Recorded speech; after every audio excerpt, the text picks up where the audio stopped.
যে খুপড়ির মধ্যে তাদেরকে রাখা হয়েছে গ্রামের মুরগির খাঁচাও এর থেকে বড় হয়। আয়নাঘরগুলো 3টি জায়গায় লোকেশনে আমরা যাই, তার মধ্যে দুটো হচ্ছে র্যাবের লোকেশন এবং আর একটা হচ্ছে ডিজিএফআই। এবং সেইখানে তাদেরকে কিভাবে রাখা হতো, কিভাবে তাদেরকে টর্চার করা হতো এবং কিভাবে তারা দিনগুলো কাটিয়েছেন। কেউ কেউ আছেন যে যারা 8-9 বছর ছিলেন এবং তার একটা বিবিধ বর্ণনা, এটা মানে শোনা যায় না, মানে এটা ল্যাঙ্গুয়েজ আসলে প্রকাশ করার মতো না। তো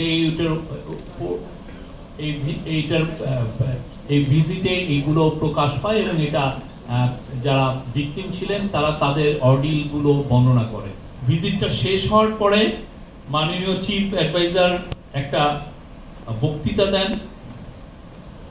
আমরা ওইটা আপনাকে এদিকে শেয়ার করিয়েছি। তো আমি আবার এইটা বক্তৃতা থেকে আমি আপনাদেরকে পড়ে শোনাই। উনি যেটা বলেছেন, যা দেখেছি তা বর্ণনা করার মতো না, এটা অবর্ণনীয়।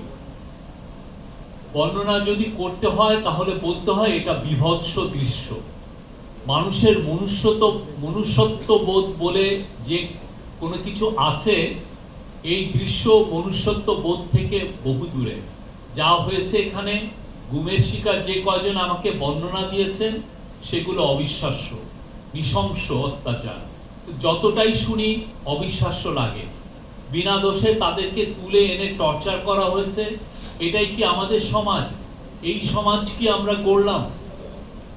তিনি বলেছেন গত সরকার সর্বক্ষেত্রে আইয়ামে জাহেলিয়া প্রতিষ্ঠা করে গেছে।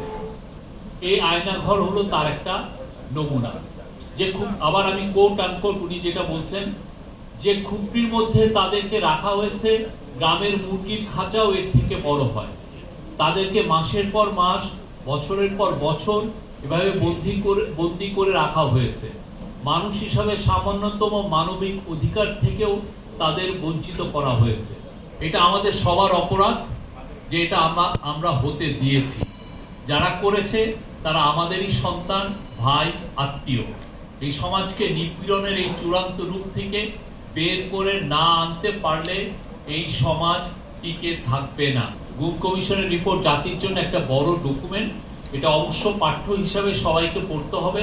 যারা এর সঙ্গে জড়িত অবশ্যই তাদের বিচার করতে হবে, তা না হলে আমরা নিষ্কৃতি পাবো না।